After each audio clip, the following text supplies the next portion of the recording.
Bien, bonjour à toutes et tous. Encore désolé de ce retard qui n'est pas intégralement de mon fait. Parce que si j'avais prévu d'arriver 1 heure avant, on aurait été à l'heure. Mais j'avais visé un quart d'heure et ça circule pas mal à l'entrée. Ce qui est quand même une bonne nouvelle. Ça veut dire qu'on est très nombreuses et nombreux cette année aux amphis.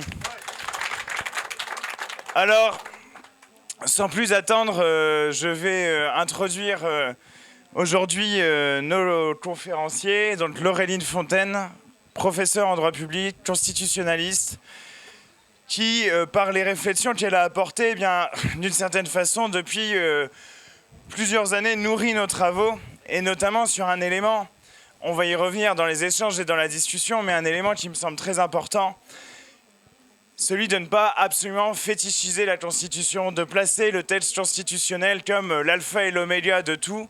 Et je pense que cela peut faire écho, et en tout cas peut nous faire avancer dans l'idée que la 6ème République que nous proposons est une 6ème République dont l'objectif premier, et ça sera l'objet d'une autre conférence à 13h30, est la démocratisation du pays. D'ailleurs, Laureline Fontaine y participera également, et je la remercie énormément, et je crois que je peux vous demander de la remercier également en notre nom d'être présente ce matin.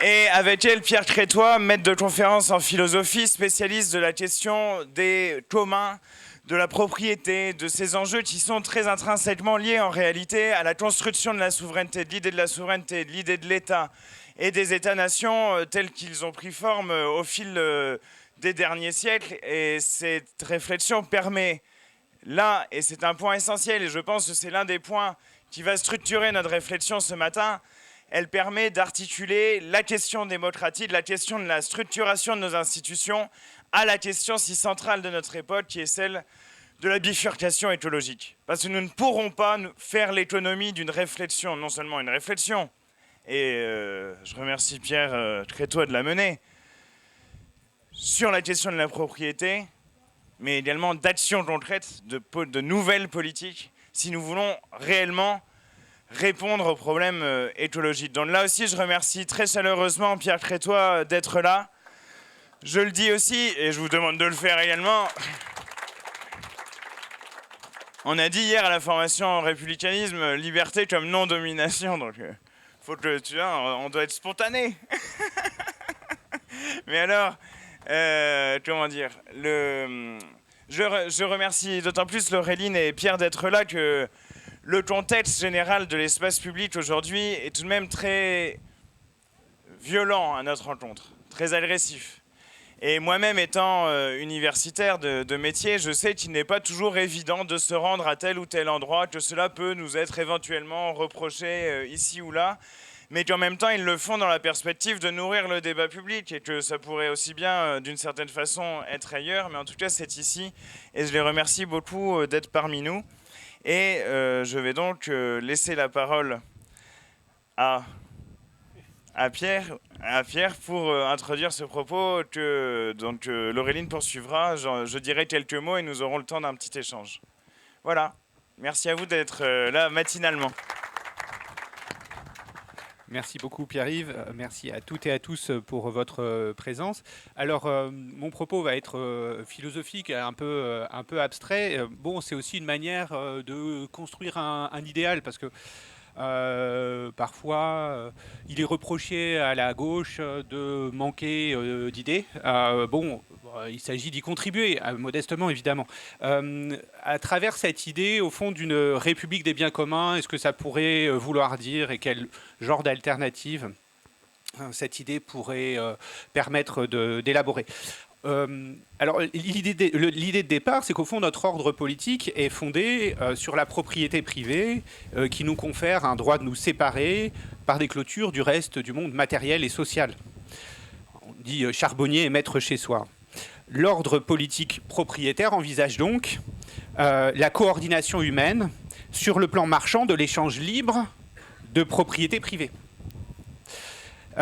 Pourtant, le contexte actuel met au défi l'idée d'un droit de se séparer et d'une coordination purement marchande. On peut penser à l'épuisement écologique, c'est ce dont vient de parler Pierre-Yves, crise sociale, défi démocratique, qui s'emballe et que nous ne parvenons plus à maîtriser par le seul recours aux échanges purement marchands dont on attendrait la solution aux problèmes qu'ils génèrent, puisque c'est un peu aujourd'hui ce qu'on nous propose. On dit voilà, une crise écologique, une crise démocratique.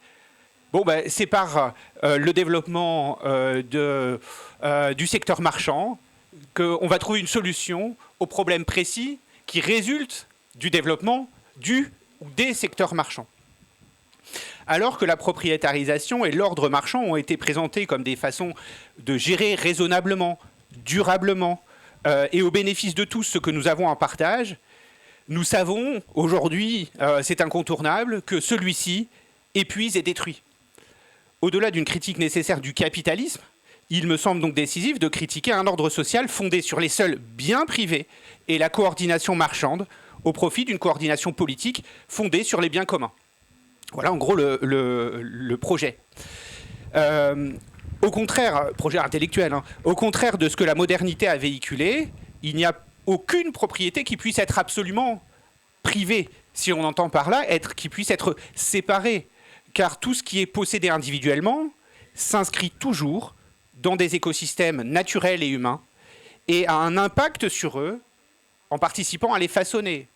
J'ai une maison, j'ai un champ, j'ai une voiture. Tout ça s'inscrit dans des écosystèmes plus larges. Je ne peux pas dire ça m'appartient et j'ai aucun compte à rendre aux autres. Et ce qui me semble important, c'est justement de renverser la façon que l'on a d'aborder les questions, où on tend à partir du privé pour essayer de penser son articulation avec les exigences de la vie sociale, mais il s'agit plutôt de partir du commun pour essayer de voir comment distribuer de façon relationnelle les droits individuels. Ce serait un peu cette idée. Donc, si cette intuition est juste, c'est-à-dire l'idée qu'au fond, on ne peut pas séparer complètement quelque chose de l'environnement qu'il participe à façonner, il me semble intéressant de renouveler notre paradigme juridique en direction d'une conception relationnelle des droits fondée sur l'idée de copossession du monde. Et donc, j'insiste sur la nécessité de sortir du cadre séparatiste de la propriété privée qui est associé à la conscience grandissante de nos interdépendances. Alors ça, c'est une constante, la conscience de nos interdépendances, c'est-à-dire que nous ne faisons rien isolément, sans l'aide ou la collaboration explicite ou tacite de générations passées, de la génération actuelle. Ça, c'est une idée ancienne, en fait, qui a façonné la pensée socialiste au XIXe siècle.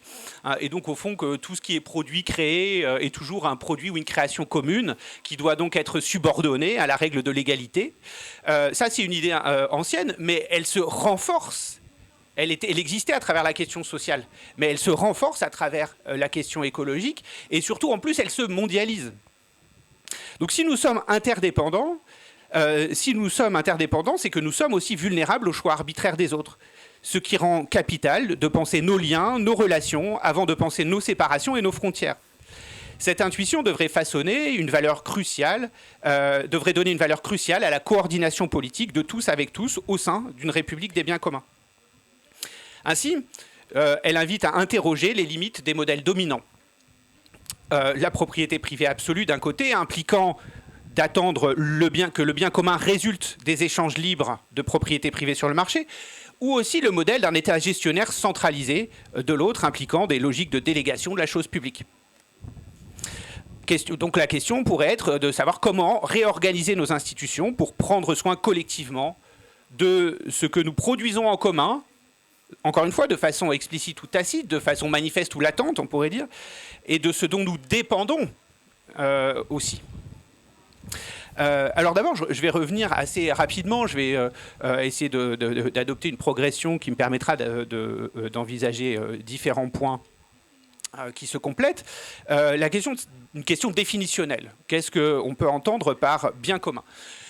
Alors, il y aurait une définition minimale des biens communs qui est celle des biens en libre accès.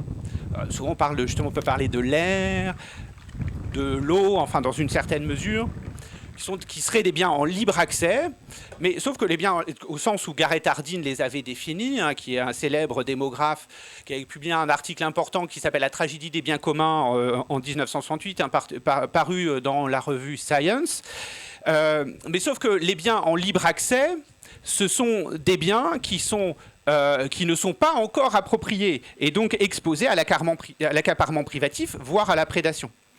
Pensons par exemple aujourd'hui à la prédation des fonds marins, à la prédation des espaces extra-atmosphériques. Je pense notamment à la façon dont ça a été défini dans le Space Act de 2015, où il s'agit au fond de dire, bon, bah voilà, les espaces extra-atmosphériques, pensons à la Lune, mais pensons pas seulement à cela, c'est-à-dire aussi aux astéroïdes sur lesquels il y a des métaux et des terres rares, etc. Bon, bah, ils seraient ouverts à la prédation marchande de qui va les exploiter en premier. Bon. Ça, on n'appelle pas ça des biens communs au sens le plus ambitieux possible. Un bien réellement commun est une ressource matérielle ou immatérielle partagée dont la préservation dépend de règles collectives contraignantes. Et règles collectives, si ce bien est vraiment commun, débattues selon un idéal démocratique. On pourrait donc donner une définition politique du bien commun. Un bien commun serait une ressource qui dépendrait d'un agir commun qui est produite par tous, avec ou sans coordination, et qui a une valeur d'usage pour tous, et qui, à mon sens, devrait ouvrir le droit de chacun à participer à sa gouvernance. Si un bien est commun, tout le monde devrait pouvoir participer à sa gouvernance. Sinon, il cesse d'être commun. Il est tendanciellement privatisé par l'intérêt de celle ou celui qui le gouverne, ou le petit groupe de celui ou celle qui le gouverne. Pour qu'un bien soit vraiment commun, il faut qu'il soit subordonné à la gouvernance de toutes et tous. Alors on pourrait énumérer plusieurs types de biens communs, ce qu'on pourrait appeler les biens communs volontaires. Alors on peut penser aux ressources communes telles qu'elles ont été étudiées par Elinor Ostrom, qui est première femme prix Nobel d'économie, prix de la Banque de Suède en 2009. On peut penser aux coopératives, aux différents types de ressources partagées qui donnent lieu, au fond, à des phénomènes micropolitiques. Ça, c'est un premier type de bien commun. Mais on peut penser aussi à certains espaces urbains qu'on se réapproprie en commun avec une gestion, à travers une gestion démocratique. Il y a aussi les services publics, plus généralement les institutions publiques, dont le caractère commun est effacé par la délégation de leur gestion à l'État, mais qui sont au départ des biens communs. On pourrait aussi penser aux biens communs latents, c'est-à-dire, et ça c'est un peu moins évident, mais c'est important de le rappeler, c'est-à-dire tout ce que nous héritons des autres, toutes les institutions qui supposent la coopération tacite des autres, les institutions, les savoirs, les conditions de notre vie dont nous héritons. Enfin, nous ne produisons rien tout seul, isolément. Nous sommes toutes et tous des héritiers et héritières. Ce qui ne veut pas dire que nous devons conserver. Nous avons aussi un droit d'inventaire sur ce qui nous a été légué. Mais ça nous oblige.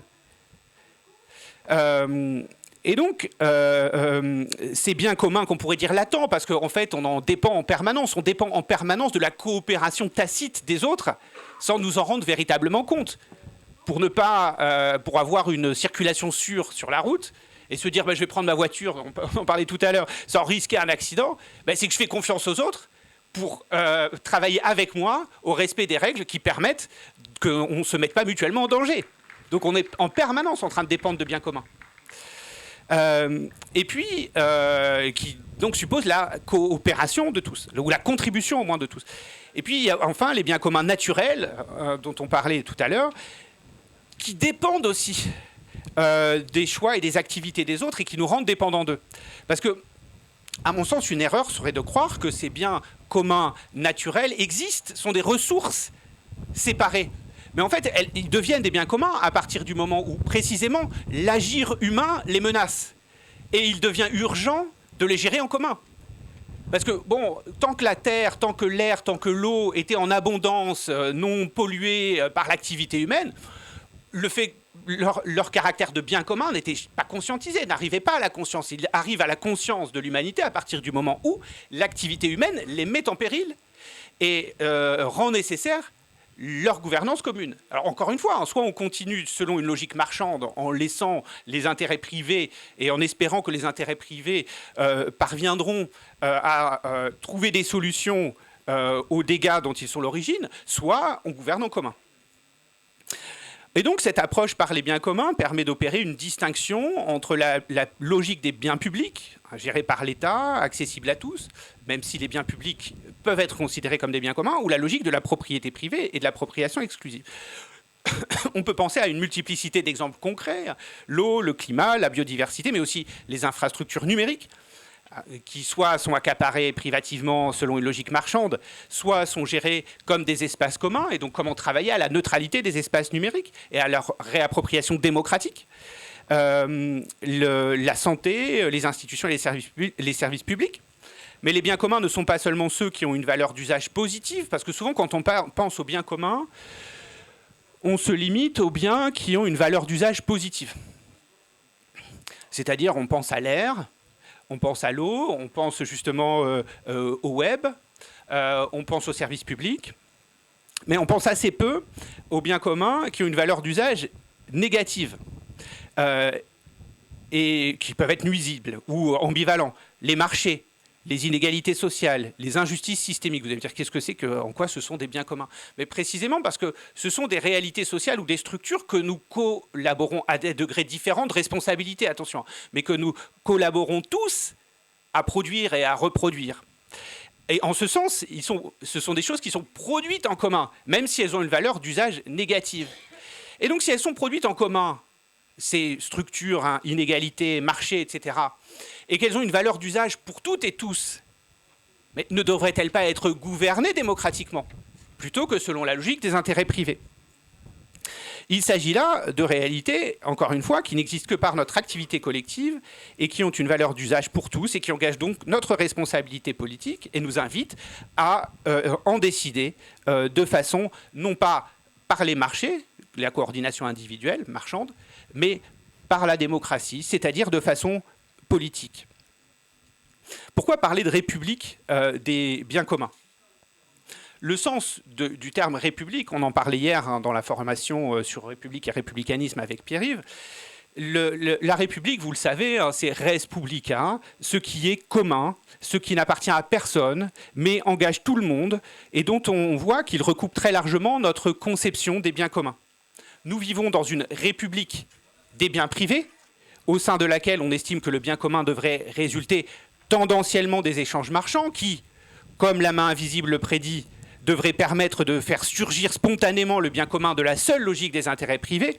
Or, je l'ai dit, on sait combien les échanges marchands peuvent avoir des effets destructeurs, involontaires, parce qu'ils ne permettent pas une réelle coordination.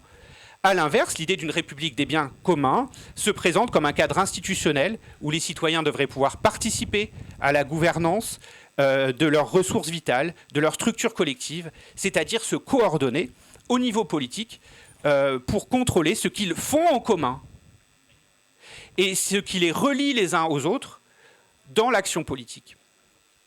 Élargir ainsi ce qui implique, enfin, cette conception de la République des biens communs implique d'élargir la démocratie au-delà du politique vers l'écologique, l'économique et le numérique pour permettre aux individus d'agir non pas comme des consommateurs dans le marché, mais d'agir comme citoyens sur ce qu'ils possèdent en commun et qui est le plus souvent retiré à leurs décisions. Il s'agit de se réapproprier ce qui nous appartient en commun.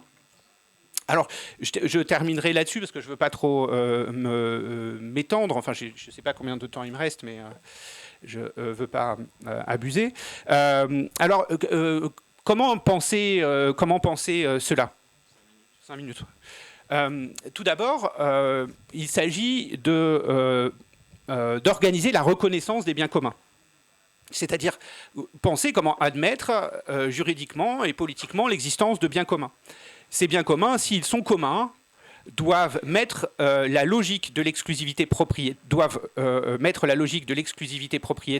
de côté en imposant l'inclusion autant que possible du point de vue de toutes les personnes concernées dans les décisions.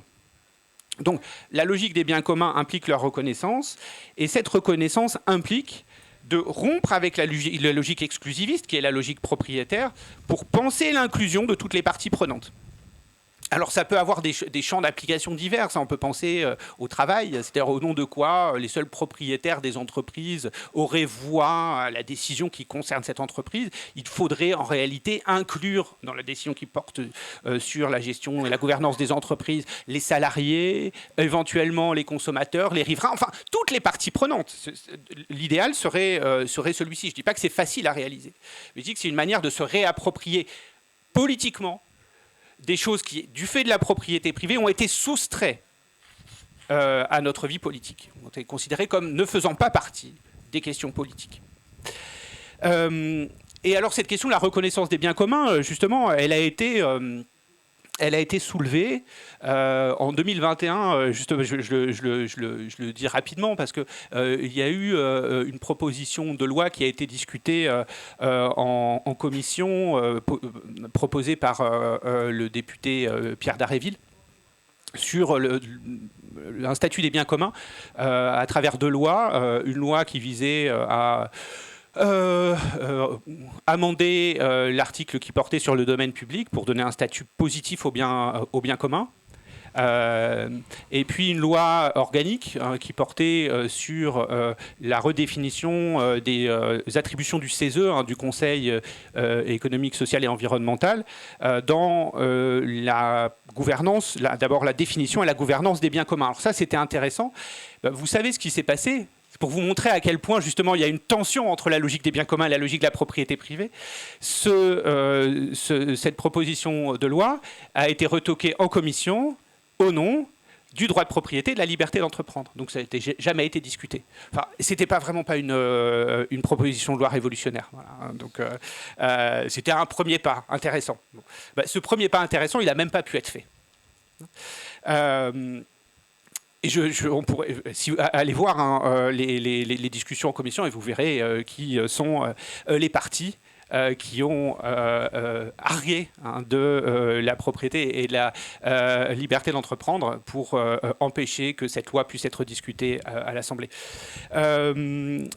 Alors par ailleurs, il faut penser aussi à une participation en garantissant aux communautés concernées un rôle dans la gouvernance des espaces locaux et globaux, des règles de participation qui sont telles qu'elles devraient permettre à toutes les personnes concernées d'intervenir à égalité avec les autres dans les décisions concernant les biens communs.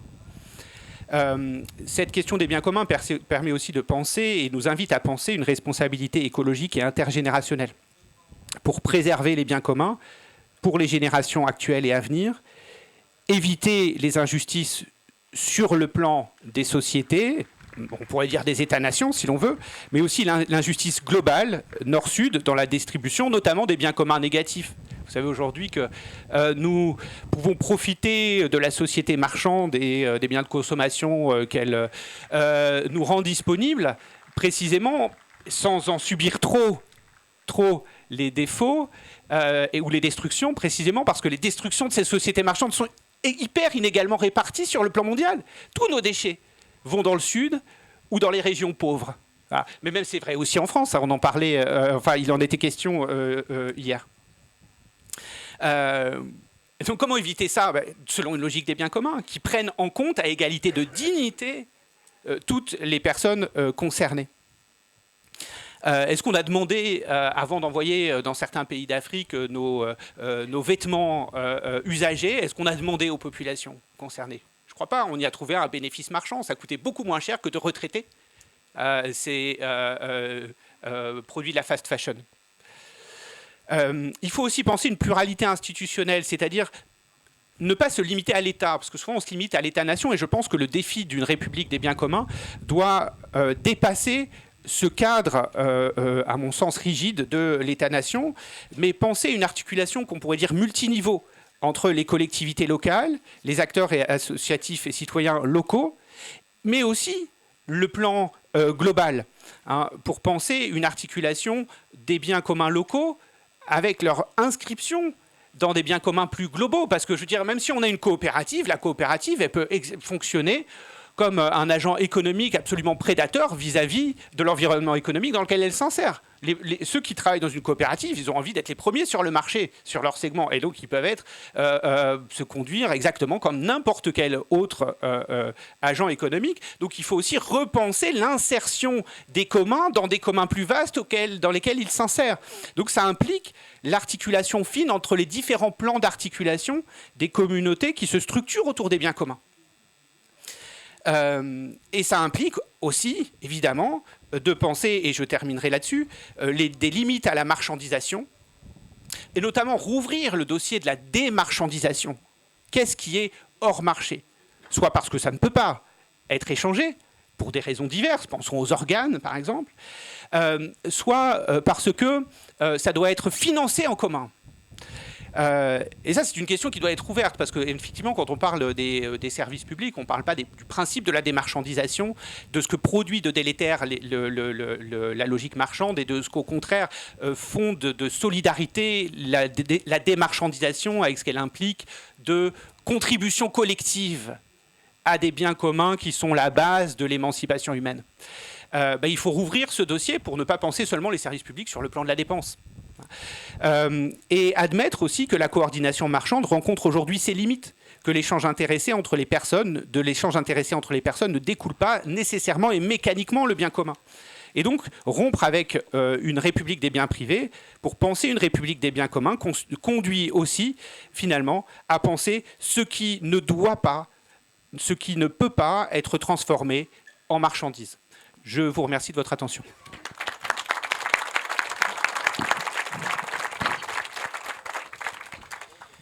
Merci beaucoup Pierre. Je passe donc désormais la parole à Laureline Fontaine.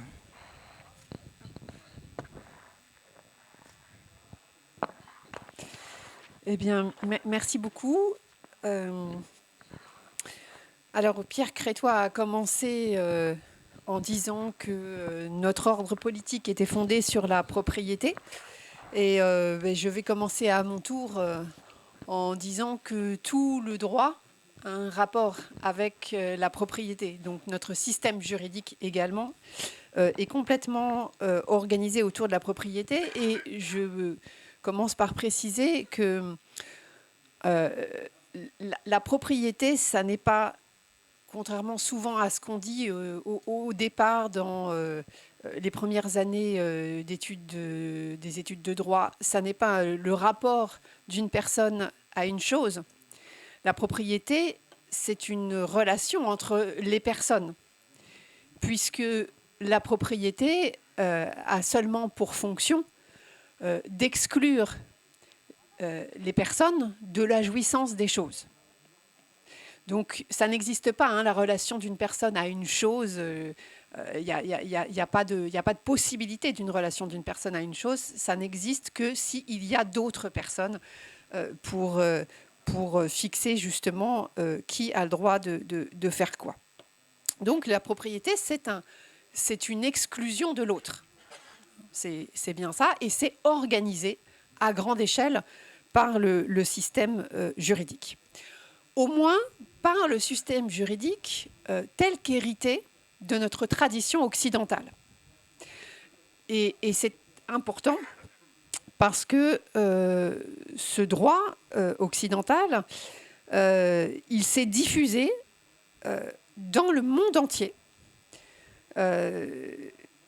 Les institutions du droit occidental se sont diffusées dans le monde entier par le biais, évidemment, des échanges, mais pas n'importe quel type d'échange, aussi de la colonisation, évidemment, et puis, plus tard, de la mondialisation et de la globalisation qui lui fait suite.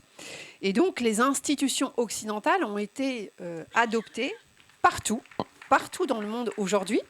Il n'y a aucun pays qui échappe aux institutions d'origine occidentale, qui n'ont pas toujours écrasé les concepts existants ou les modalités des rapports des hommes, notamment à leur environnement, mais qui les ont la plupart du temps rendus impropres, inutiles, inadaptés en quelque sorte, comme pour paraphraser un peu Barbara Stiegler.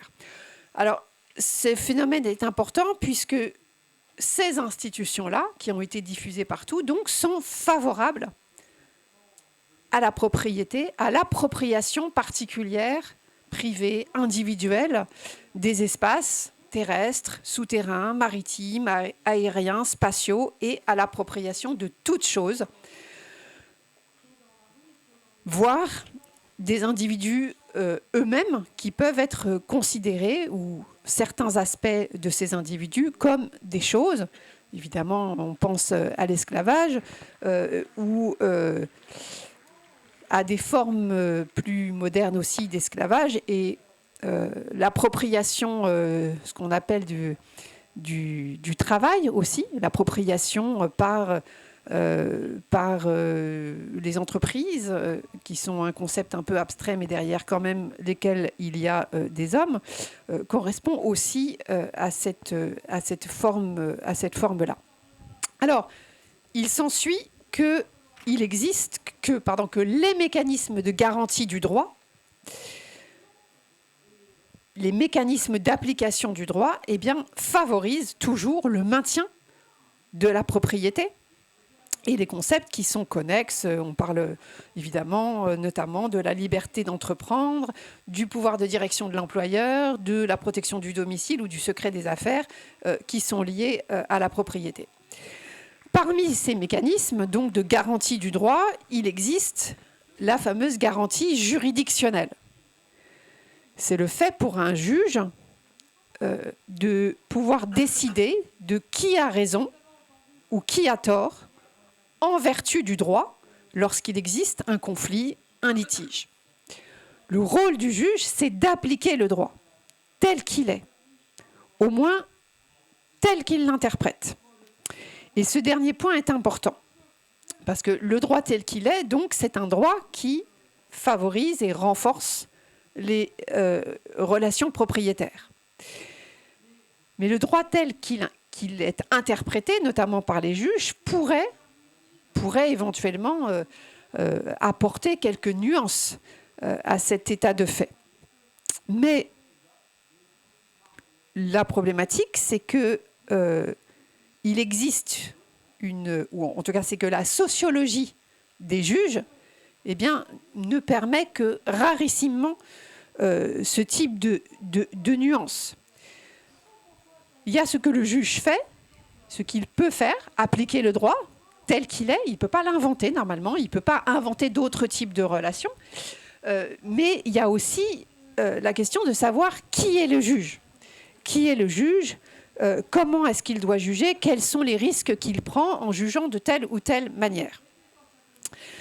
Or, la justice, dans le droit occidental, tel qu'il s'est répandu un peu partout, n'est pas populaire. La justice n'est pas populaire, ni mécaniquement, ça n'est pas le peuple qui juge, évidemment, ni sociologiquement, les juges ne sont pas l'émanation du peuple, ni téléologiquement, si les juges sont censés rendre la justice au nom du peuple, leurs décisions, dans l'ensemble, parce que je ne parle pas évidemment des exceptions, il y a toujours des exceptions, mais comme on dit, qui confirment la règle, leurs décisions ont comme but et comme effet la bonne application du droit, dont l'architecture garantit de manière plutôt absolue le système propriétaire. Comment en sortir, puisque c'était l'une des questions qui était posée. Je ne vais pas faire de suspense, je n'ai pas de solution pour en sortir. Je vais juste poser quelques éléments de constat. Dans un texte que j'avais écrit l'année dernière qui portait sur la question du droit et de la décroissance, que j'avais intitulé « Où est-ce que ça coince ?», je mettais en lumière que le blocage ne se situe pas seulement au niveau des règles qui favoriseraient autre chose que ces relations propriétaires. Le blocage, il se situe aussi, et beaucoup, au niveau des principes et des techniques de raisonnement à propos du droit. C'est la manière dont le système fonctionne qui cause aussi des blocages.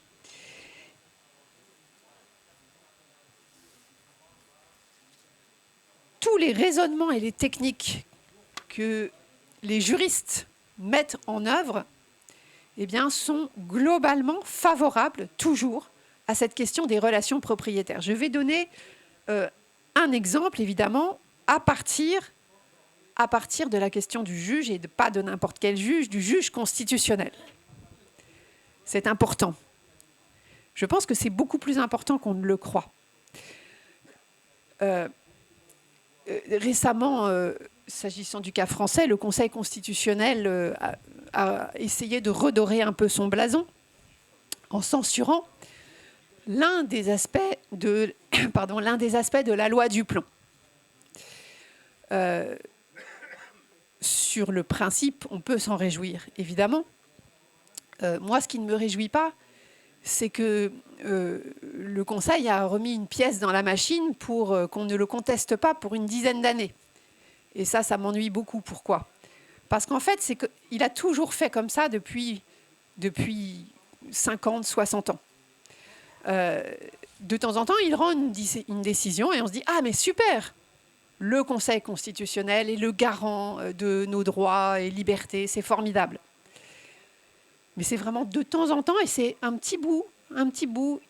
Ça lui coûte pas très cher en réalité. Ça lui coûte pas très cher. Mais pendant ce temps-là, entre ces petites décisions, il y a beaucoup d'autres décisions bien plus nombreuses et bien plus importantes en réalité qu'il prend et qui soit valident ce qui est inscrit dans la loi et qui contribue encore à renforcer ce système propriétaire, soit qui censure, au contraire, les maigres tentatives d'inscrire dans la loi quelque chose qui pourrait aller dans un autre sens. Ça veut dire quoi ? Ça veut dire que cette barrière ici du Conseil constitutionnel qui se lève ou qui se baisse en fonction de si c'est favorable ou défavorable au système propriétaire, eh bien cette barrière, il est urgent de s'en occuper. Personnellement, je ne suis pas pour supprimer le juge constitutionnel. Je suis pour en changer complètement, pour complètement réformer le système. Alors, qu'est-ce qu'il fait tout ce temps où on ne le regarde pas trop ? Eh bien, globalement, il ignore absolument les droits sociaux, c'est-à-dire que dans l'ensemble, il ne censure pratiquement jamais une loi, parce que celle-ci porterait atteinte à des droits sociaux.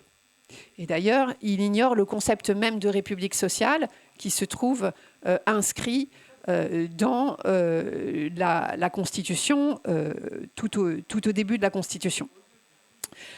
Et à l'inverse, eh bien, il censure régulièrement des dispositifs au nom de la liberté d'entreprendre, au nom du droit de propriété, au nom de la liberté contractuelle. C'est très, très largement documenté, cette question-là, par beaucoup d'observateurs. Et donc, en sous-main, il est là comme garant, non pas de nos droits et libertés au sens de justice sociale, au sens de droits et libertés individuelles, mais il est garant de la République propriétaire et de la République qui donc favorise constamment l'injustice sociale et les inégalités. Donc il est absolument, de mon point de vue, urgent.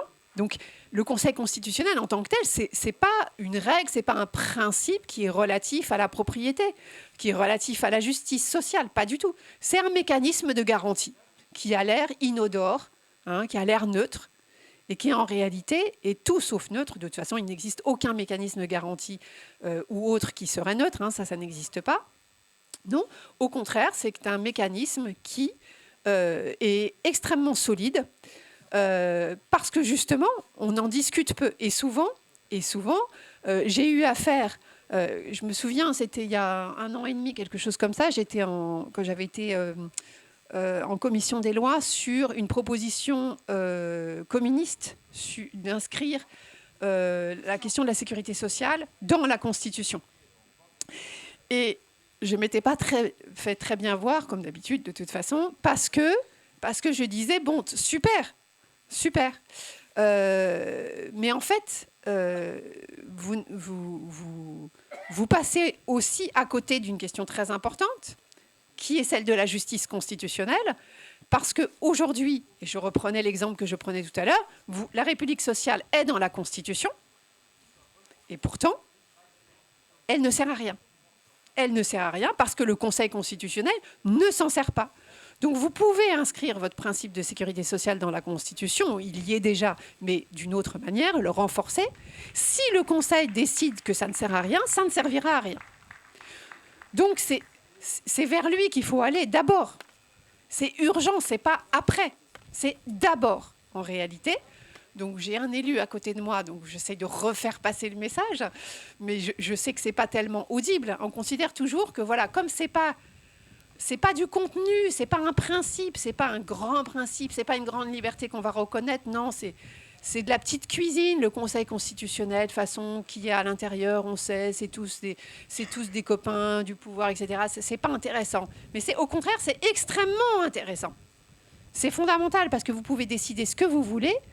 Il veille, et très bien. Et d'ailleurs, c'est une place de lobbying très importante, des lobbies économiques, des lobbies agricoles, etc. Donc, et c'est pas pour rien si c'est une place de lobbying très, très importante. Donc comment s'en sortir, je ne sais pas, mais il y a des verrous qui sont très sûrs et que peut-être il faudrait commencer par faire sauter. Voilà, je vous remercie.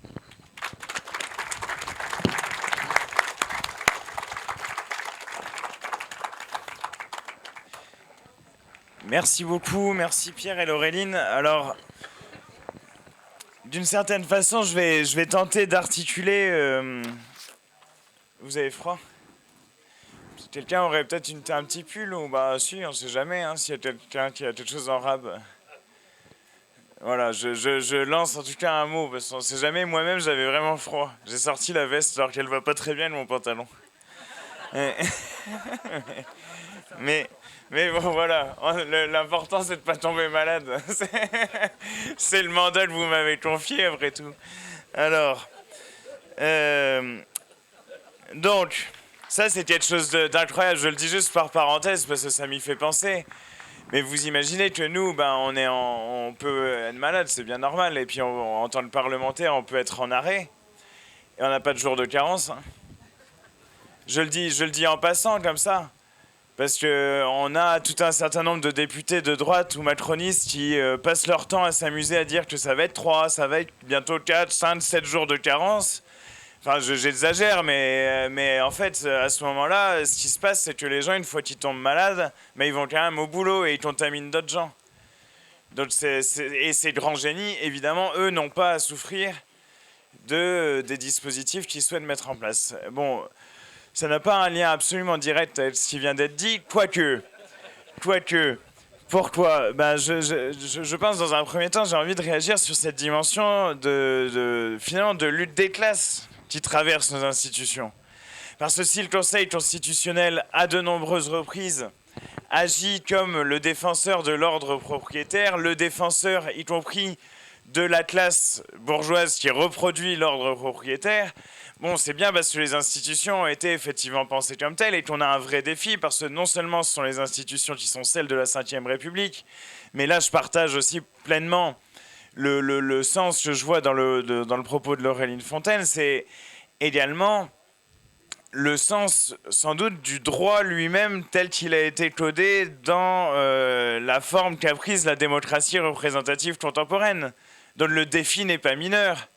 Les institutions représentatives, que ce soit, on va dire, dans les grandes démocraties fondatrices, que sont les États-Unis, le Royaume-Uni, les États-Unis, bon, elles ont été pensées quand même originellement pour exclure la classe ouvrière, pour exclure les plus pauvres, à tel point que le suffrage au départ était même censitaire.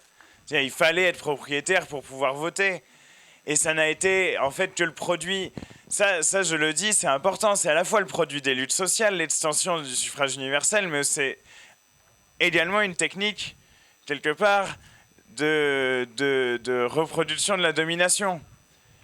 Parce que la revendication de la classe ouvrière au 19e siècle, c'était pas on veut voter. Tout ça a un caractère un peu abstrait. La revendication, c'était la journée de 8 heures, c'était la propriété sur les moyens de production. Et quand ça commençait à virer un peu trop vinaigre, que la répression ne semblait plus suffire.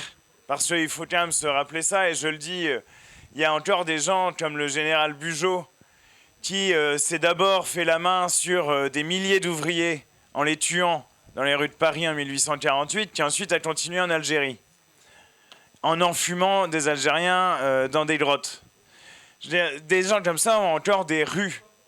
Je le dis parce qu'à Brest, il y en a une. C'est pas normal. C'est absolument honteux parce qu'ils incarnent la dimension fortement répressive qui a tenté d'exclure durablement la classe ouvrière de la sphère de la décision. Mais surtout, le 19e siècle lui-même, une fois que cette répression-là avait montré ses limites, on s'est dit finalement on peut bien continuer à étendre un peu le suffrage et puis on verra bien ce que ça donne. Mais je pense que c'est important de relire, de repartir de cette histoire-là, parce que sinon on ne comprend pas. Si on se dit les masses ont réussi à obtenir le suffrage universel, masculin d'abord, dans le drôle de suffrage universel d'ailleurs, et le véritable suffrage universel après la Seconde Guerre mondiale ici, bien, si on se dit ça, on se dit finalement c'est bien parce qu'on a obtenu le pouvoir. Mais on n'a pas obtenu le pouvoir dans cette démarche-là. C'est-à-dire que la démocratie n'est pas particulièrement effective, et il se trouve qu'il y a des moments où ça arrive.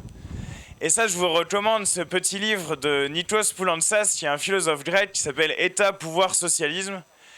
Et Poulantzas revient dans ce livre sur la crise, le coup d'État au Chili contre Salvador Allende, qui était le dirigeant de l'unité populaire. Il revient sur la dictature des colonels en Grèce, et il dit quelques mots aussi dans cet ouvrage sur la prise de pouvoir par le Parti socialiste du temps où il était socialiste, en 1980. Et encore, je suis sûr qu'il y a certains qui diraient que ouais, ça se discute. mais vous voyez, je me suis pas trompé.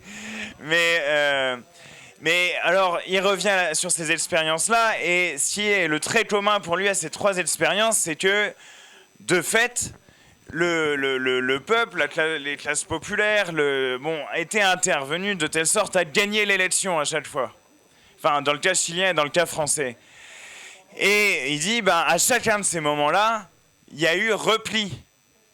Il y a eu repli de la classe bourgeoise, il y a eu repli de ceux qui, en fait, détenaient l'Assemblée nationale et le gouvernement auparavant sur d'autres institutions, et notamment le Conseil constitutionnel.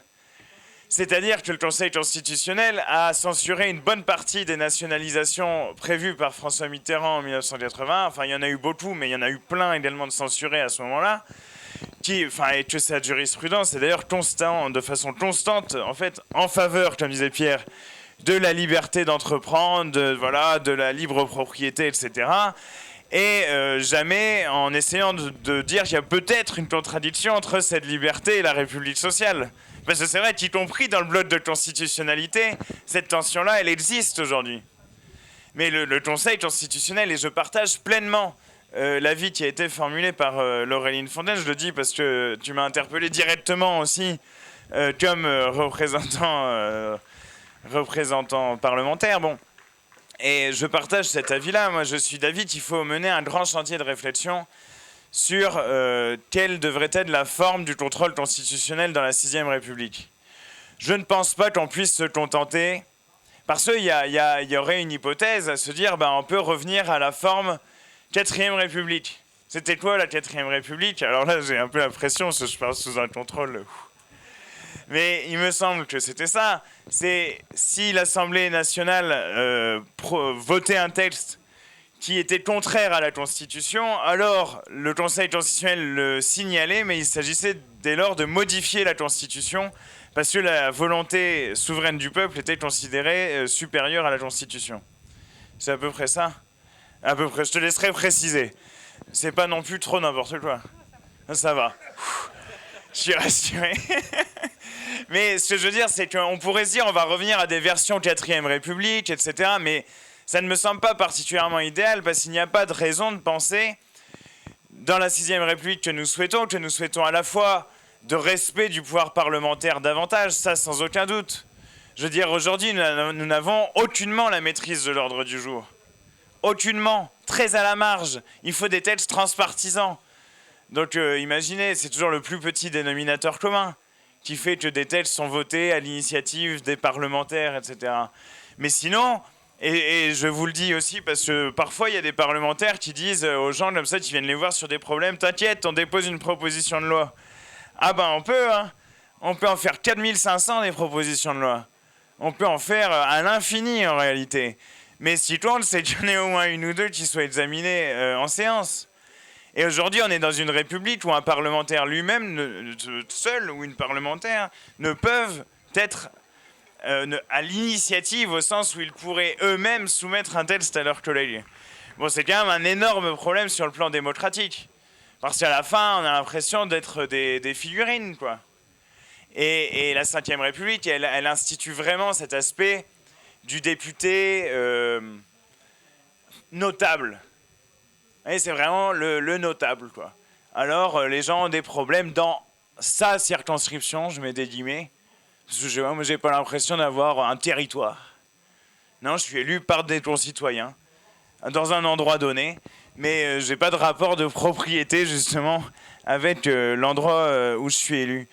Et puis, voilà, il fait un peu simple relais, etc. Bon, ça, c'est pour les parlementaires.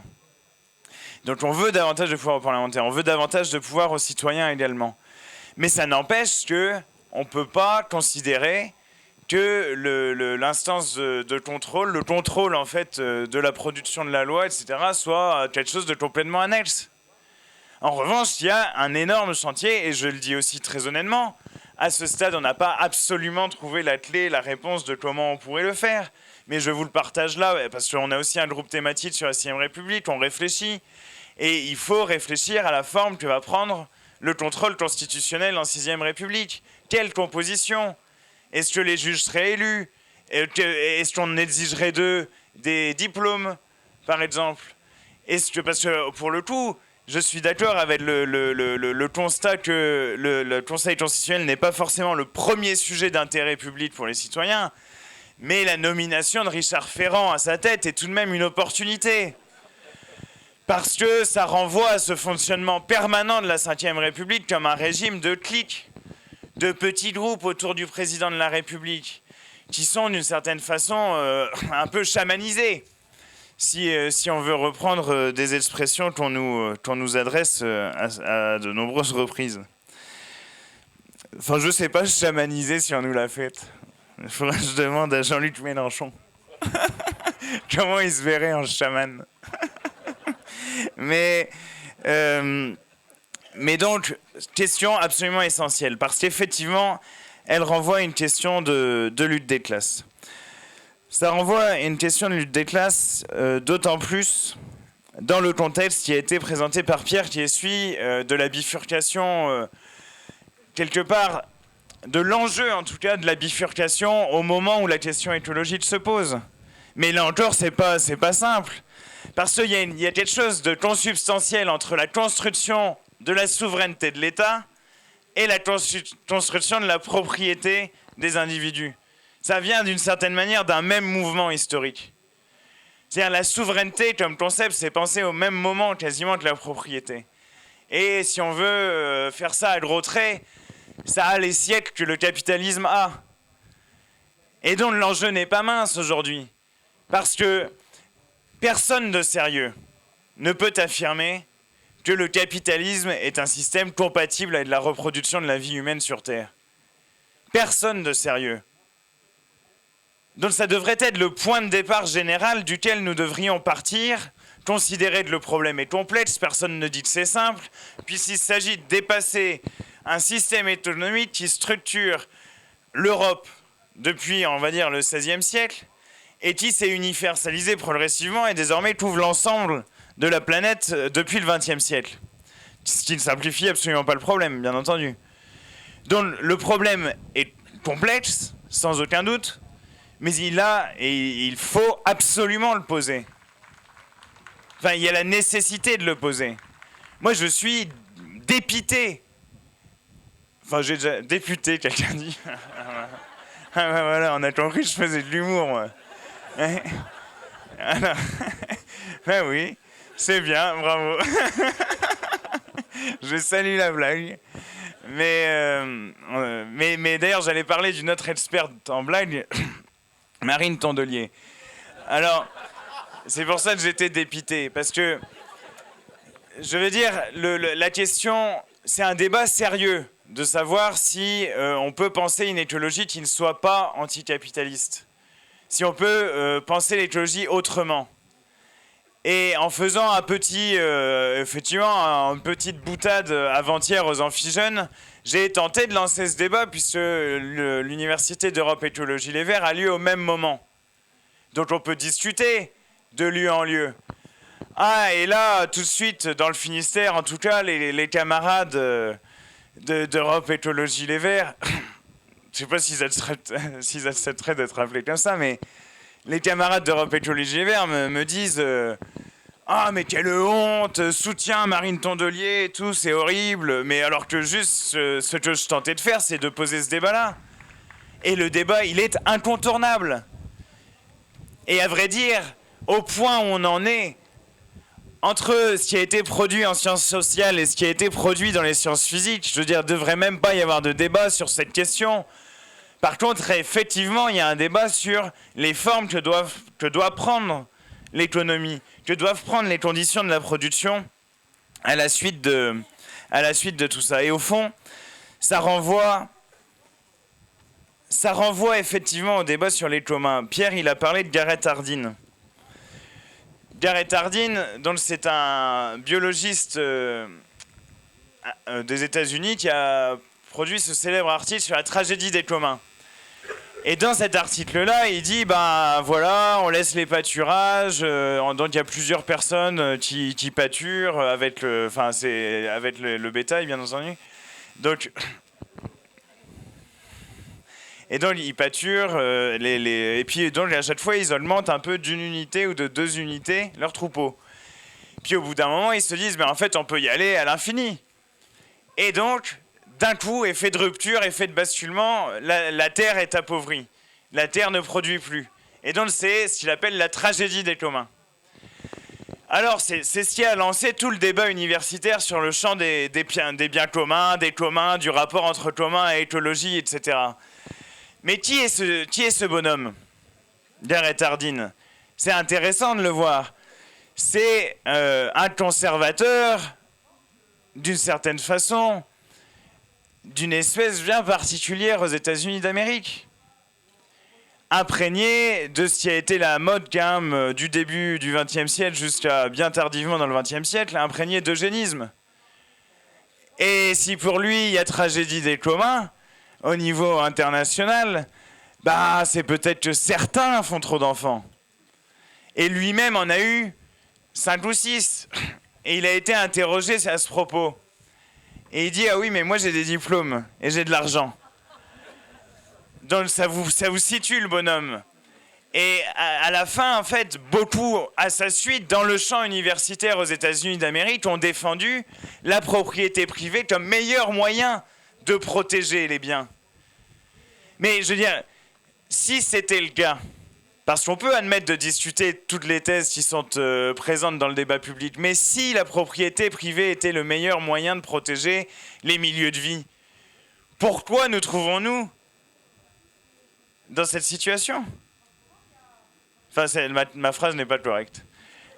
Mais c'est en gros, vous comprenez, c'est pourquoi, c'est une conférence du matin, voilà. En plus, j'ai vu qu'il y a un compte Twitter d'extrême droite dit que j'ai l'air alcoolisé quand je fais mes conférences. Je vous rassure, on est dans ces carafes, il n'y a que de l'eau. Voilà.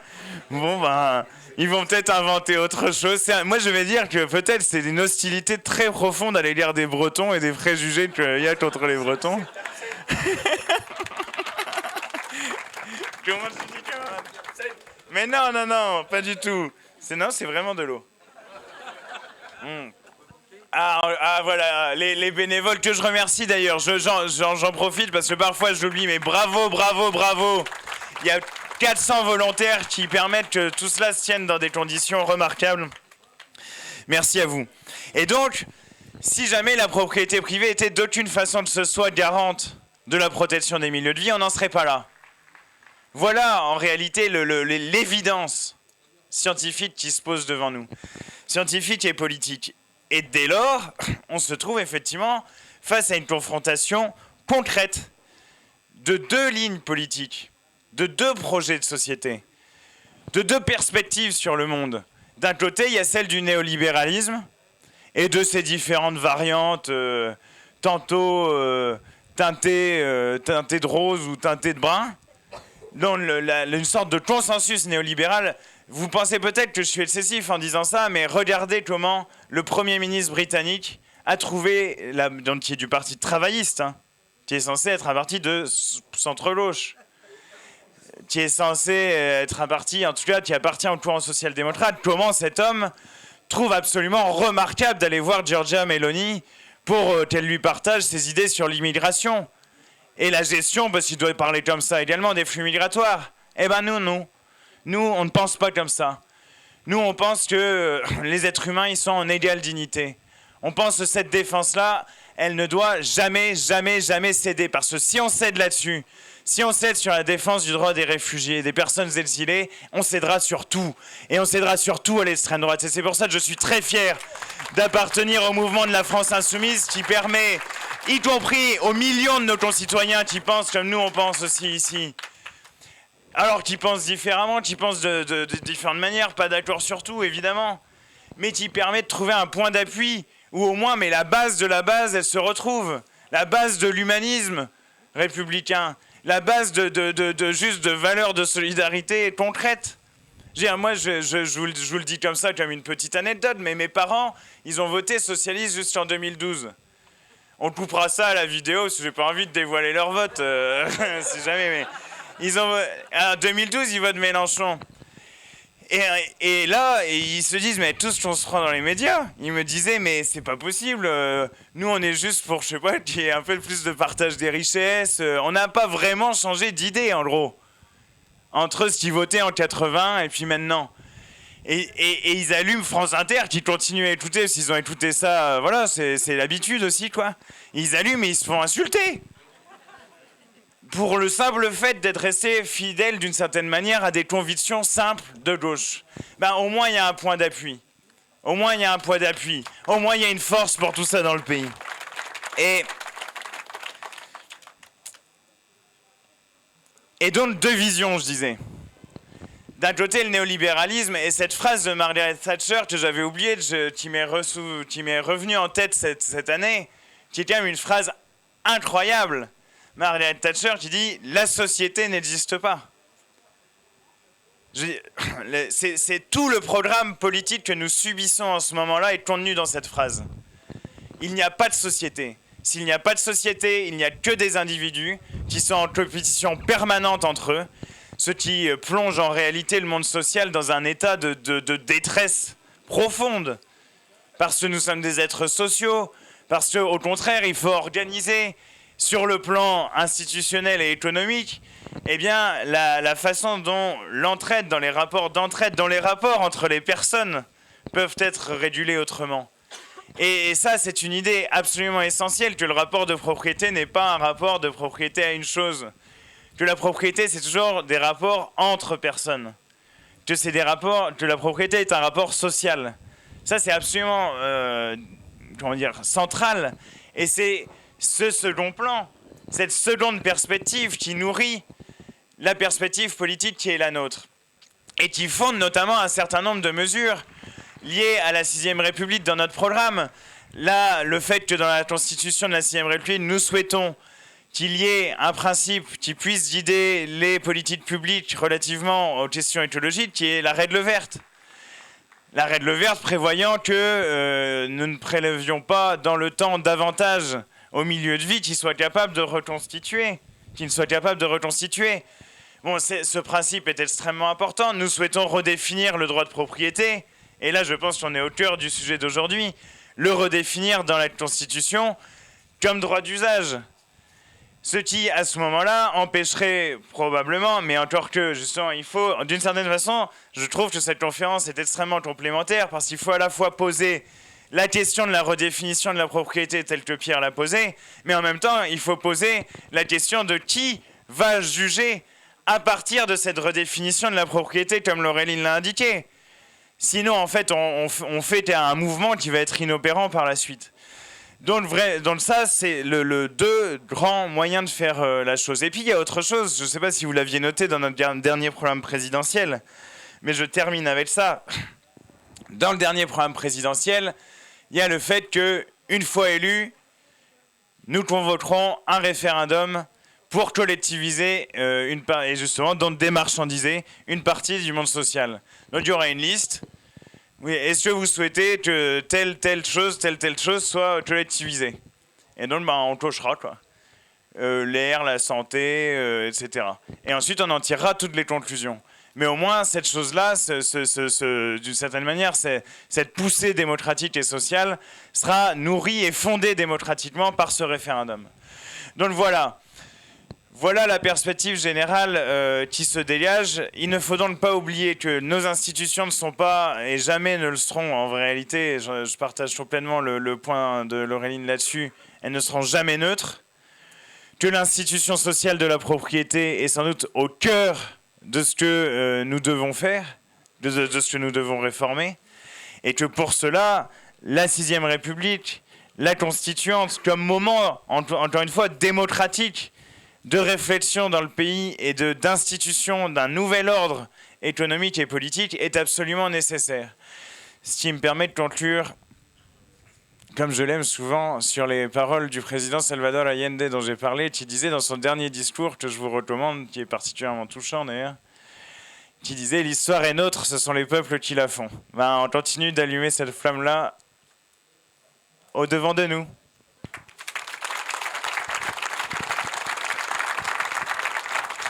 Alors on peut passer à un petit temps d'échange. De toute façon, je pense qu'on a un peu de rab. Je parle sous contrôle de l'organisation. Mais à mon avis, on a un peu de rab parce qu'il y a eu un peu de circulation et donc beaucoup de retard. Ouais. Vous avez 15-20 minutes. Voilà. Très bien. Bon, merci. Très bien, on veille à ce que les paroles soient paritaires. Mais voilà, on y va.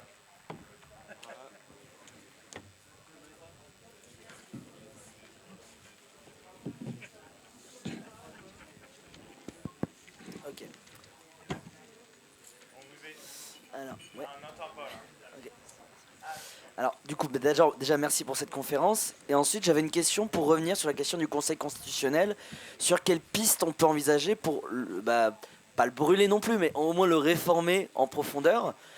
Un truc qui me venait à l'esprit, c'est que l'idée que sa composition... Alors, la tradition d'usage est de nommer des juristes, catégorie extrêmement vague. Alors ça peut aller de Robert Badinter, avocat qui est nommé dans les années 80, à des gens qui aujourd'hui sont dits juristes juste parce qu'ils ont fait quelques cours de droit constitutionnel quand ils étaient à Sciences Po ou à l'ENA. Donc c'est une catégorie très vague. Est-ce qu'on ne pourrait pas envisager que dans la Constitution, justement, on inscrive que ne peuvent être dans le Conseil constitutionnel que des gens qui sont bien sûr pas des hommes politiques, qui n'ont pas de lien avec les mouvements politiques, mais aussi des gens qui soient forcément soit des magistrats, soit des avocats, soit des experts, des professeurs en droit social, droit public, justement pour permettre d'avoir une approche complète et vraiment de tous les aspects du droit constitutionnel et pas juste un tri comme cela peut être fait aujourd'hui. Donc voilà.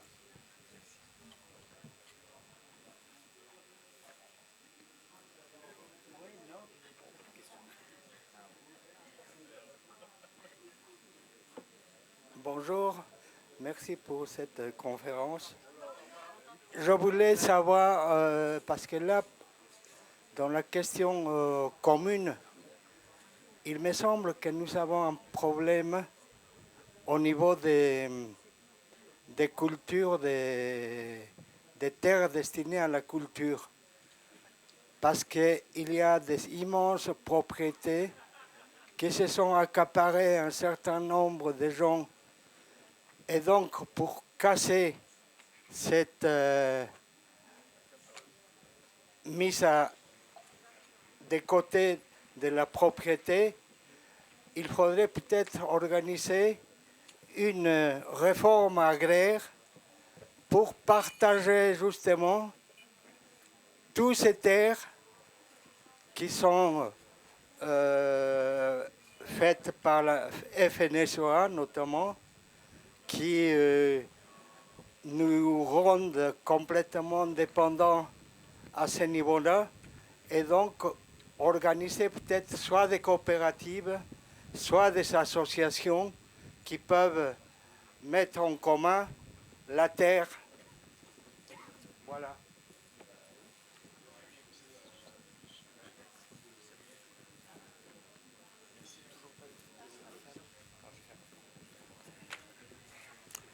Oui, merci. Donc oui, mais on fait ce qu'on peut. Bon, j'ai été intéressé donc à deux titres, et en tant que militant de la France insoumise, d'une région également parfois décriée, qui est l'Auvergne, moins que la Bretagne, mais enfin quand même aussi. Hein. Voilà. Bon. Et deuxièmement, en tant que co-auteur avec un ami plus connu que moi, qui est Christian Laval, d'un certain nombre d'ouvrages sur les communs. Voilà. Donc c'est à ce double titre. Alors, ça interfère effectivement avec la question de la Constitution, dont j'ai bien compris qu'elle était saisie par la lutte de classe. Et on peut prendre trois exemples historiques. Hein. Le premier, c'est... Enfin, trois exemples historiques de moments constitutionnels où les constitutions n'ont jamais été appliquées, en définitive. La Grande Révolution française, celle de 1792. Ensuite, 1918, donc la République des Soviets et une constitution qui n'est pas appliquée non plus. Et puis, plus près de nous, un exemple qui nous interroge quand même sacrément, c'est l'exemple du Chili, où effectivement, il y a un processus constituant, il y a une constituante, et il y a un mouvement de lutte de classe, là aussi, régressif d'une certaine façon, qui fait que ça ne sera pas appliqué. Donc, ma question, c'était un petit peu, est-ce qu'il ne faut pas penser d'abord le processus constituant, et là, je fais le lien avec les communs, comme également un processus instituant, puisque, si j'ai bien compris, et je suis tout à fait d'accord, la question des communs, c'est moins une question de bien qu'une question de pratique et d'une question d'institution au sens de la délibération commune institue. Philosophe Castoriadis aurait dit, c'est la différence entre l'institution instituée et l'institution instituante.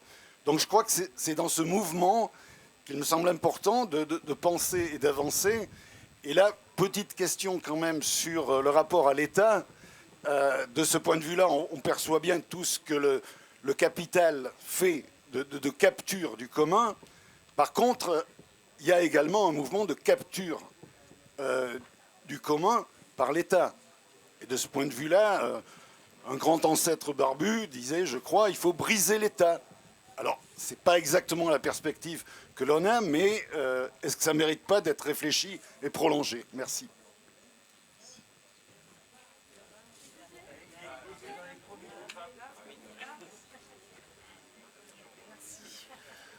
Bonjour, ma question va prolonger les précédentes et ma question est plus sur ce rapport à la propriété qu'on a. Il me semble qu'on est tous hyper conditionnés et programmés dans ces rapports de propriété et que cette reproduction dont on a parlé sur notamment le fait que les juges, finalement, d'un point de vue sociologique, soient des bourgeois et qu'ils reproduisent des réactions, une interprétation du texte qui est favorable à la reproduction et au maintien de cette notion de propriété, ça montre bien qu'il y a quelque chose à faire aussi dans la déconstruction de notre rapport à la propriété. Et est-ce qu'on est tous prêts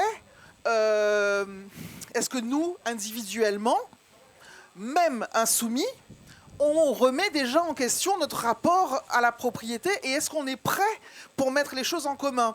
Alors, je pense qu'il y a des sujets sur lesquels ça semble évident, parce que la planète est en péril et que nos ressources s'amoindrissent et qu'on a peur d'avoir faim, même ici où le rapport est favorable à ce qu'on puisse accéder aux besoins vitaux, mais je ne suis pas sûre, en fait, que...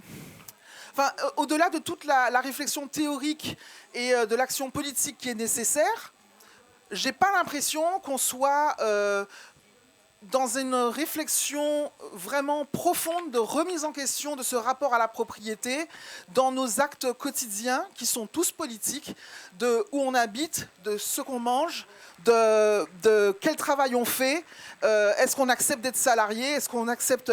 Parce que ça a été dit, quoi. Tout ça, ce sont des rapports de propriété. Et voilà, c'est la question que je me pose après cet exposé très très enrichissant. Merci pour ça. Et vous répondez, on fera peut-être une deuxième salle. Ouais, exactement.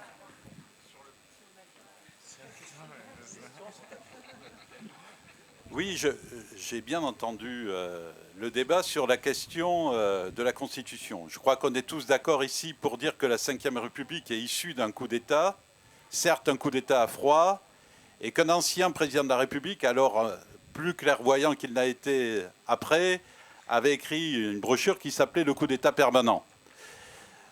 Maintenant, on est tous d'accord pour dire qu'il faut en finir avec la Ve République et que, par le biais de la constituante, le peuple définira la forme et le contenu de cette constitution. De mon point de vue, je pense qu'il faut s'appuyer largement sur l'exemple historique que constitue, pour tous les militants ouvriers, pour tous les militants qui se réclament de la démocratie, la Commune de Paris. Parce que la forme de la Commune de Paris, c'est la révocabilité du mandat. C'est en 1 mois et demi des conquêtes extraordinaires qui ont été établies, même si ensuite elles ont été détruites par les Versaillais. Je pense que cet exemple doit nous fournir un point d'appui extrêmement important pour avancer. Voilà, je vous remercie.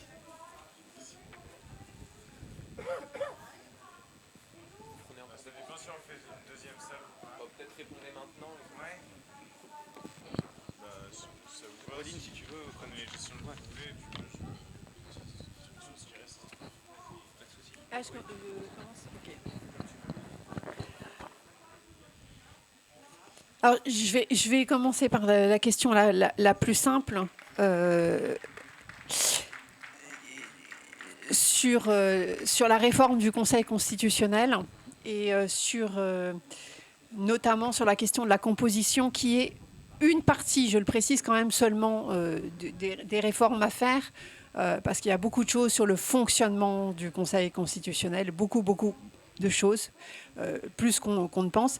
Mais quand même, sur la composition, dire quelque chose sur les juristes. Bon, pour le coup, non, il n'est pas d'usage de nommer des juristes, c'est même l'inverse.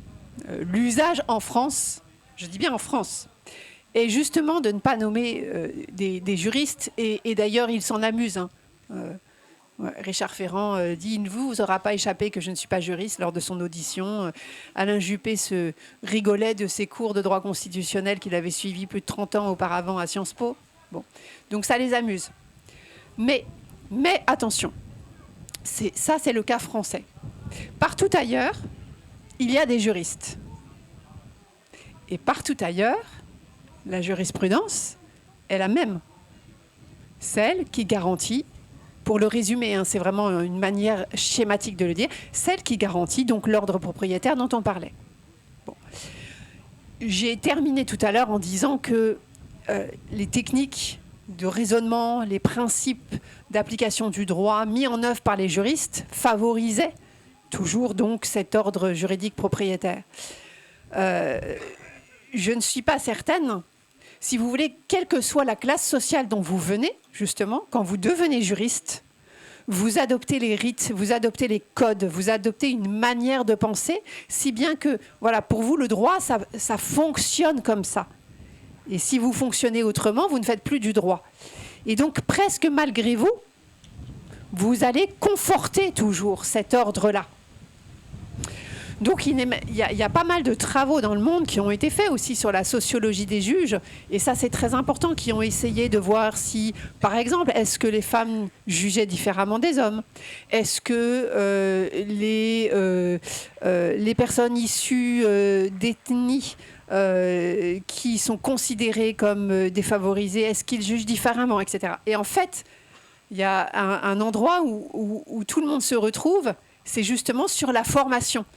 Dès lors qu'on est juriste, On devient juge, on a reçu une formation, on s'est fréquenté entre nous pendant des années, pendant notre formation, etc. Et donc, on va juger un peu tous de la même façon, d'où que l'on vienne.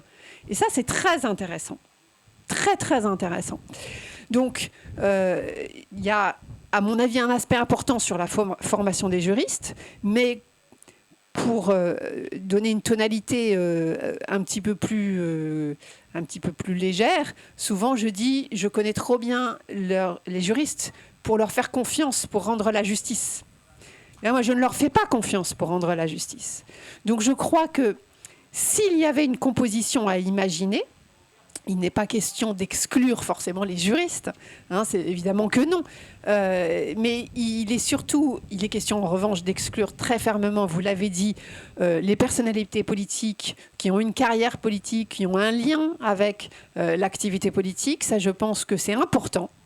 Parce que contrairement à ce qu'on dit, ça n'est pas une bonne chose que de nommer des gens qui ont l'habitude de la chose politique, mais il faudrait en parler longuement. Mais je pense qu'il faudrait penser la question vraiment de la composition de manière très plurielle. Hein, en fait, ce qu'il faudrait, ce sont des personnes, quelle que soit leur formation, qui ont un intérêt pour la question de la société politique, pour l'organisation politique. Alors peut-être pour la question constitutionnelle en particulier, mais là aussi, c'est une question qu'il faudrait réfléchir. Donc, la composition à revoir, évidemment, avec ces termes-là, ne pas croire que c'est forcément mieux s'il y a des juristes, parce que regardez le monde entier, hein, il y a des juristes. Il y a des juristes au tribunal constitutionnel chilien, qui est qualifié d'enclave autoritaire par Pierre Dardot. Il y a des juristes partout, hein, dans la Cour suprême américaine, au tribunal constitutionnel portugais, il y en a partout, à la Cour constitutionnelle allemande, qui est garante du néolibéralisme, pour reprendre ce dont parlait Pierre-Yves Cadalin. Voilà, et donc du coup, ça n'est pas seulement, je reviens, le fait que les juges sont des bourgeois, ils le sont parfois, mais ils ne le sont pas systématiquement. Les choses, justement, aujourd'hui, ont quand même changé. Dans la magistrature, vous avez beaucoup de personnes qui ne sont pas du tout issues de la classe bourgeoise, pas du tout, mais qui reproduisent cet ordre-là, parce que d'abord, c'est leur job. Ils sont juges. Ils ne créent pas le droit, ils sont censés l'appliquer. C'est leur job de faire ça. Et ensuite, ils ont reçu cette formation-là. J'ai une petite chose à dire avant de céder la parole sur, peut-être parce que j'ai entendu parler de communes de Paris et des questions, oui, la question de constitution pas appliquée, etc. Là, je dis une chose, c'est que la question, à mon avis, n'est pas de savoir, ou si peu souvent de savoir si c'est une question de bonne ou de mauvaise application de la Constitution. J'ai écrit tout un livre pour expliquer qu'il y avait peut-être un petit problème avec le constitutionnalisme par sa nature même, et que donc on a plein de constitutions appliquées dans le monde qui ne favorisent pas la justice sociale. Et que précisément, dès qu'il s'agit d'aller dans un autre sens, bizarrement, ça ne fonctionne pas. Tous les projets, vous avez cité la Commune de Paris, des choses, effectivement, vous dites que c'était détruit peu de temps après, mais bizarrement, dès lors que l'on va vers des questions sociales, eh bien, la Constitution n'est plus au rendez-vous, soit parce qu'elle n'est pas appliquée, soit parce que, étant appliquée, précisément, elle est défavorable à la justice sociale. Et je pense que c'est une question qu'il faudrait réfléchir un petit peu plus. Voilà.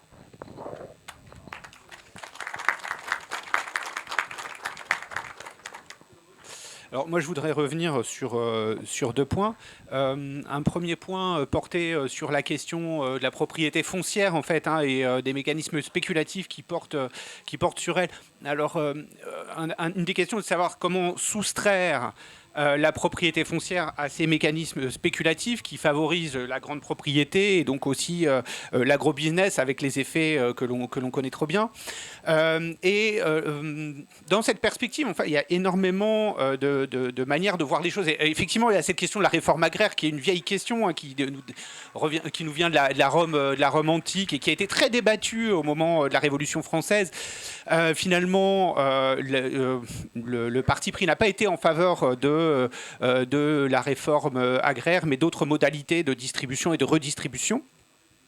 Mais ce sur quoi je voulais insister, c'est sur le fait que penser la propriété des terres est un point intéressant aussi pour repenser la propriété. Il y a notamment le cas mexicain de la Révolution mexicaine de 1917 où comme la réforme agraire s'est assortie d'une réflexion sur la propriété, et je vous la donne parce qu'elle me semble intéressante, à travers la Constitution, ce qu'on a appelé les ejidos, qui sont des propriétés sur lesquelles les paysans avaient des droits d'exploitation, mais pas des droits de transmission par voie d'héritage, mais pas le droit de les vendre. Et il s'agissait justement de soustraire la propriété aux mécanismes marchands. Alors ça, c'est intéressant parce que ça éclaire sur le fait qu'on s'est complètement planté au sujet de la propriété en croyant qu'au fond, c'est un rapport absolu aux choses qui nous donne tous les droits sur elles, qui fait qu'on peut monopoliser tous les droits et que personne n'a rien à dire. En fait, parfois, on peut être mieux protégé dans les droits que nous avons sur les choses à travers, par des formes de limitation. C'est-à-dire on donne aux gens un certain nombre de droits, le droit d'exploiter et de transmettre à ses enfants, mais sans le droit de vendre. Et l'idée, c'était pas de supprimer des droits aux gens. C'était d'éviter la spéculation sur les biens fonciers et de maintenir autant que possible une agriculture qui permettait la subsistance. Et donc, il y a des points intéressants, c'est-à-dire, moi, l'idée, au fond, là-dedans, c'est de dire la propriété, c'est un ensemble de droits variés sur les choses qui permettent d'assurer des rapports sociaux justes. Et typiquement, je vous donne un autre exemple.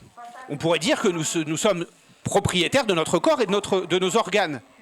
Nous n'avons pas le droit de les vendre. Est-ce que ça diminue notre propriété ? Mais bien sûr que non. Ça la consolide, et ça consolide la propriété sur nos organes. La propriété sur les organes de qui ? Mais des populations les plus pauvres qui pourraient être tentées de vendre leurs organes s'il commençait à y avoir des mécanismes marchands autour d'un marché des organes. Donc, comment penser ? Alors, et là, ça me permet de développer un point. C'est-à-dire, je pense que, néanmoins, on ne peut pas limiter les droits sur les choses aux droits d'usage. Nous voulons avoir sur les choses qui nous appartiennent certains droits d'acheter ou de vendre. Mais ces droits doivent être limités, encadrés, pour assurer leur compatibilité avec des relations sociales justes. Parce que, enfin, je pense qu'on peut pas vivre dans une société d'interdépendance, on ne peut pas vivre dans une société où nous avons seulement des droits d'usage. Nous devons aussi, à mon sens, avoir des droits de vendre, voire d'exploiter économiquement. Mais ces droits doivent être encadrés. Et dans une logique, justement, de bien commun. Dans l'idée que tout droit privé, tout droit propre doit s'inscrire dans la logique des biens communs. Et c'est à ce réencastrement des droits que nous avons sur les choses dans la logique des biens communs qu'il me semble que nous devons avancer. Donc ça c'était le premier point. Alors réforme agraire, c'est une possibilité, mais à mon avis c'est pas la seule. Et en réfléchissant de façon plus fine sur les droits qui composent nos droits sur les choses, enfin sur l'ensemble de nos droits sur les choses, sur ceux qui sont vraiment essentiels à une vie humaine digne, à un développement compatible avec des relations sociales justes, on peut aussi penser des solutions plus fines. Le deuxième point permettra de répondre à deux questions. C'est au fond la question de l'institutionnalisation et des imaginaires. Oui, en effet, les biens communs, ce sont pas des ressources. Ils sont des biens communs parce que ils sont liés à un agir commun, et c'est un agir instituant, la façon dont on agit ensemble dans notre rapport aux choses. Produit des institutions, sans même que nous en ayons nécessairement conscience. Et cette façon d'agir est liée à des imaginaires. Donc, en effet, la remarque qui a été très justement faite par une camarade est qu'au fond, nous sommes tous et toutes et tous interpellés par une réflexion sur la propriété. Ça ne renvoie pas seulement, ça renvoie peut-être d'abord, mais pas seulement à la propriété des grands propriétaires. Ça renvoie à la façon dont nous envisageons, nous, la propriété, et pouvons être complices parfois de la reproduction de structures propriétaires. Je vous donne un exemple typique, mais qui est quand même révélateur. C'est-à-dire dans les droits que nous avons. Alors nous avons en effet les droits économiques, dont on voit que sur les choses, dont on voit ils sont les seuls presque à avoir été constitutionnalisés, ou à revêtir une portée constitutionnelle dans le bloc de constitutionnalité à travers l'expression propriété et liberté d'entreprendre. Mais on peut penser aussi au droit de transmettre par voie d'héritage. Et vous savez que cette question, on pourrait très bien dire au fond, l'héritage, il ne doit pas nécessairement exister dans sa forme actuelle. Il peut revêtir de nombreuses formes, et on sait très bien que l'héritage renforce, par exemple, l'accumulation patrimoniale. Pourtant, quand on fait des sondages sur des lois qui portent sur la taxation, la réforme de l'héritage, une majorité des gens, mais y compris ceux qui ne payent pas de taxes sur l'héritage, ils sont défavorables. Donc en fait, tout se passe comme si nous étions en réalité complices par un imaginaire partagé de l'idéologie propriétaire. Donc ça interroge notre façon même d'être propriétaire, si vous voulez. Et ça, c'est un point de nous rapporter aux choses et de penser ce rapport aux choses comme un rapport social et comme une manière de faire société avec les autres. Donc en effet, c'est un programme ambitieux qui nous interroge, et qui interroge certainement ceux qui sont les grands propriétaires au premier chef. Attention, celles et ceux qui sont les grands propriétaires au premier chef. Mais qui nous interroge toutes et tous dans notre complicité vis-à-vis d'une société fondamentalement propriétaire et qui pense l'ordre social autour de la propriété plutôt qu'à partir des biens communs et de notre façon de repenser nos droits individuels sur les choses comme encastrés dans la logique des biens communs. Voilà, je m'arrêterai là. Alors, un mot, merci beaucoup à tous les deux, je trouve ça vraiment passionnant et je pense que ça met de nouveau plusieurs éléments sur l'établi pour qu'on puisse y réfléchir et puis on a quand même un peu de temps pour continuer à réfléchir d'ici à l'élection présidentielle qui, même si elle est proche, arrive dans 18 mois. Dans 18 mois, c'est le temps de faire bouger des choses, de réfléchir et peut-être de préciser, notamment, je pense à la réforme. Enfin, je pense un peu là tout haut, mais les éléments qu'on a échangés ce matin me conduisent à penser qu'on pourrait proposer un projet de réforme du Conseil constitutionnel et que ce serait vraiment intéressant de s'y pencher, avec en plus l'idée que non seulement il devrait rompre avec le Conseil constitutionnel de la Ve République, mais effectivement qu'il s'agirait d'inventer un nouveau modèle de contrôle constitutionnel, puisqu'en fait c'est vrai que ce qu'on voit ailleurs, aux États-Unis ou ailleurs, ne sont pas davantage probants et reproduisent aussi le même ordre. Pour l'anecdote d'ailleurs, Roosevelt, me semble-t-il, avait mené un gros rapport de force avec la Cour suprême dans les années 30 parce que la Cour suprême souhaitait censurer les dispositions sociales, encore une fois, du programme Roosevelt. Elle le faisait, ouais. Ah oui, c'est ça, elle le faisait. Et Roosevelt a menacé en fait de doubler, je crois, le nombre de juges ou quelque chose comme ça, en fait, de recruter de nouveaux juges de telle sorte à ce que ceux qui étaient présents soient minoritaires. Ce qui lui a permis, parce que donc il a gagné le rapport de force, de faire passer ce qu'il voulait faire passer. Je dis juste très rapidement des éléments qui sont des éléments de fond et de programme qui sont relatifs aux questions qui ont été posées. Sur la réforme agraire, de quelque façon qu'on l'appelle, effectivement, cette question de la propriété du sol, cette question surtout du modèle agricole est incontournable. Et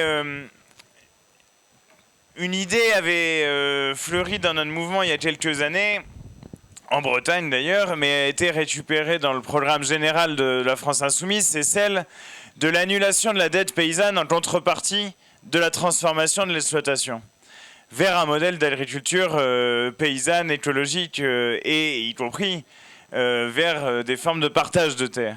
Donc on a un point d'appui sur lequel, là aussi, on va continuer à travailler, mais qui est extrêmement important parce que cette question, elle est incontournable et en réalité, elle nous concerne toutes et tous. C'est pas parce que le pays s'est urbanisé comme jamais que la question agricole devrait être une question uniquement à traiter dans les campagnes. C'est pas vrai. Ça concerne la vie à la campagne, bien entendu, mais c'est une question qui concerne l'ensemble des citoyens, parce que la politique alimentaire, c'est une question démocratique d'ampleur qui concerne absolument tout le monde. Ensuite, sur le Chili. Le Chili, peut-être qu'on en parlera éventuellement, on aura peut-être le temps d'en parler aussi à la conférence de 13h30 sur la 6ème République, mais il se trouve que il y a une exigence, il y a toujours une double exigence quand une force de rupture arrive au pouvoir, c'est à la fois transformer la société, mener le rapport de force et dans le même temps la démocratiser. Et il faut bien dire, c'est le paradoxe, c'est la contradiction dans laquelle s'est enferré complètement le mouvement ouvrier au XXe siècle. Parce que la nécessité de concentrer le pouvoir a produit des structures bureaucratiques centralisées qui ensuite parlent de démocratisation. On peut dire que la forme la plus avancée de démocratisation dans l'ensemble des expériences socialistes au XXe siècle, éventuellement, c'est ce qui s'est fait dans le domaine coopératif, dans l'économie, en Yougoslavie. Mais si vous voulez, c'est pas aller extrêmement loin. Or, là, il y a la nécessité de faire les deux ensemble. Mais pour le faire, faut quand même avoir conscience que c'est un rapport de force. J'ai presque envie de dire que au Chili, ils ont essayé de démocratiser sans mener la lutte des classes. Ils ont dit, le président Boric a dit, la constituante travaille dans son coin, et puis moi, finalement, j'ai pas tant de ça d'avis, et puis vu que je suis président, j'ai pas le droit de mener la campagne. Mais vous croyez qu'ils s'embêtent, les autres, à être ce genre de précaution morale ? Je veux dire, l'ensemble des médias chiliens, c'est encore pire que chez nous, et détenus par des milliardaires. Et ils ont fait une campagne, mais atroce, en inventant des choses qui n'étaient pas dans le texte constitutionnel. Et le vote ayant été rendu obligatoire, il y a des gens qui jamais ne s'étaient intéressés aux faits politiques, et ça, je pense que c'est aussi un élément important à avoir en tête, mais qui se sont rendus aux urnes et qui ont eu un vote contestataire contre le projet de constitution, en disant déjà, vous nous obligez à venir, alors attendez pas qu'on vote oui, en partie, mais en plus, avec le double effet de la désinformation. Donc je pense qu'il faut tirer des leçons de l'expérience chilienne, il ne faut pas pour autant dire que c'est fichu de mener une expérience constituante, et il faut par contre avoir l'art du rapport de force à mener dès lors que notre but c'est de renverser à la fois l'ordre représentatif bourgeois quoi, et puis l'ordre propriétaire. Je veux dire, c'est pas une mince affaire. En revanche, c'est une affaire qui ne peut pas tactiquement aujourd'hui se passer de l'État. Je reviens là-dessus parce que la question sur l'État me semble importante. J'ai entendu et on entend parfois dans les manifs le slogan « à bas l'État », etc. Bon, ça c'est vieux comme le mouvement ouvrier sans doute. Mais à l'heure où le principal programme de nos adversaires politiques, et depuis quelques années déjà, est de démanteler la République sociale, de démanteler l'État, il me semble qu'on commettrait une erreur tactique terrible à dire que, effectivement, le programme c'est le dépassement de l'État. Il ne me semble pas qu'on soit dans le moment historique là. Il faut reconstituer une puissance publique, il faut la reconstituer y compris du fait de l'impératif écologique, et il faut collectiviser de façon avec des communs gérés démocratiquement, etc. Par contre, ça c'est important. Là encore, leçon tirée du XXe siècle. Les nationalisations purement étatiques, ça ne fonctionne pas forcément. Et ça ne fonctionne pas forcément mieux qu'une gestion capitaliste. Même si on peut en faire quelques-unes, hein, je vous rassure. Mais en revanche, il y a différentes formes de collectivisation qui sont possibles. Et donc ça, c'est quelque chose à mettre sur place et à l'établi. Et je termine par une petite anecdote, un petit exemple, c'est un petit truc que je viens d'apprendre. C'est mon côté latino-américain, c'est de mettre petit partout, je vais mettre ça, mais à la fin des mots. J'ai passé les vacances avec une amie chilienne, ça doit être ça. Bref.